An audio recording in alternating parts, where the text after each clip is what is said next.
Our final story tonight, we meet an artist who brings his unique style of sculpture to our campus.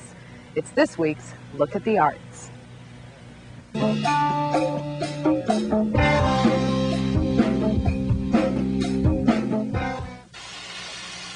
His wardrobe is much like his work. It's minimal, abstract, and it's created by him. His name is Marshall Hoyt, and his artwork is currently on display in the Art Center Gallery. A visiting sculptor and teacher from Johnson County Community College, Hoyt's work revolves around a common theme.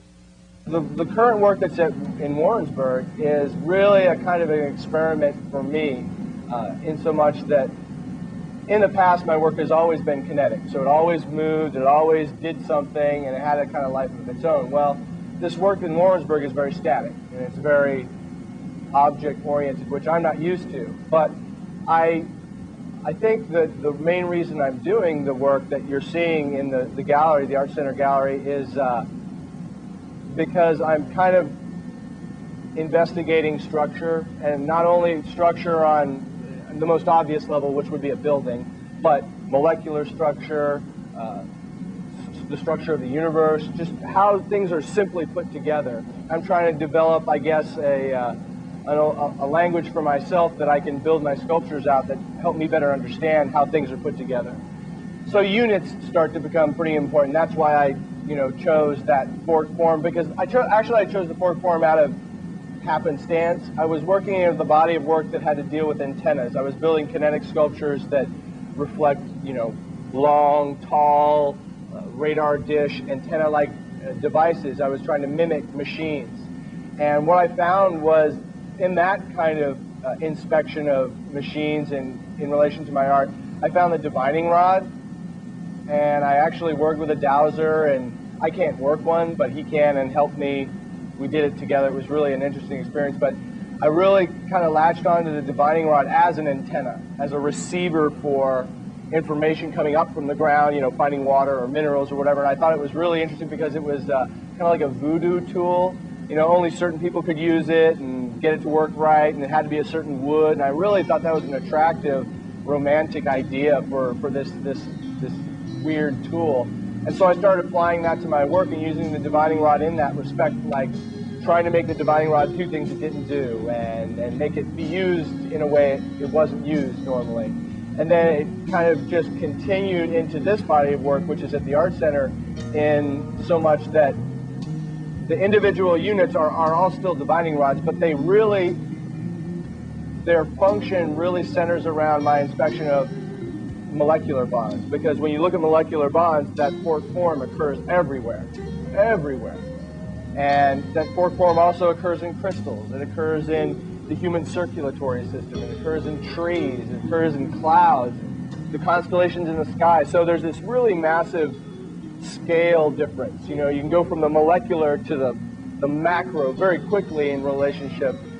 So I kind of latched onto it as a real positive, strong source to draw a lot of my work from, and that's kind of where the Warrensburg show is coming from. What I want people to get from them is just what anybody would get going and looking at any art, to derive their own idea of beauty from my work, to find beautiful things in my work that they can connect with. I'm not trying to say anything or tell someone how to think about my work by virtue of its form or content by any means, but I think that, within our discussion, when I talk a lot about the details of how the pieces are generated, when a person comes into the show and looks at my work, they're not going to get that, I don't feel. But I think that if they can find a beauty for themselves in it, that's great. I think that my work is kind of a personal exploration, if anything, of my concerns. Ultimately, all of my work stems from my concern with our relationship to the machines we create. So I only use broken machines. I never buy new materials. I have used the same amount of materials for the past 5 years. So with cast materials, I cast an organism, take a picture of it, melt it back down, cast it in a new piece. If I had steel in a piece, unless it sells, it comes right back to me, and I just feed it back into the pool.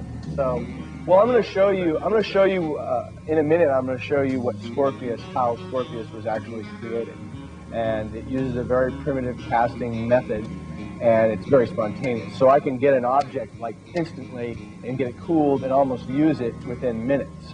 So it's not like traditional casting methods where you go through kind of a laborious build-up of a model, make a mold from the model, pour wax, put it in a ceramic shell, burn the shell out, pour the metal in, take it out of the shell, chase back the bronze, polish it up, and give it to patina. I mean, that is like, that's a huge amount of process that for me right now in my work doesn't fit in. I really am enjoying the spontaneity of how I create.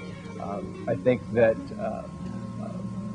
being able to work in direct contact with materials the way I am right now almost kind of liberates me from a lot of the thought sometimes that I get wrapped up in. I think that a lot of times I think way too much about my work and I don't need to. If anything, I would like someone to come away with was maybe kind of the same ideas that I have about my work, the same kind of concerns. Like I see those forms everywhere. I see the fork forms everywhere. I mean, in the cracks in the ground and everywhere. It's phenomenal once you kind of walk into something, how it makes itself apparent all over the place. And I think that if someone came to the show and kind of said, wow, that looks like a tree or a human circulatory system or anything that kind of brings them a little closer to what I'm thinking about, which is basically how things put together, what puts them together, you know, then I think I've succeeded. Well, if you'd like to view Marshall's work, it'll be on display in the Art Center Gallery until September 16th. And if you'd like to meet the artist in person to discuss his work, he'll be available in Union 236 on September 13th. And with that, we bring our first edition of University Magazine to a close. If you have any comments, questions, feedback, story ideas,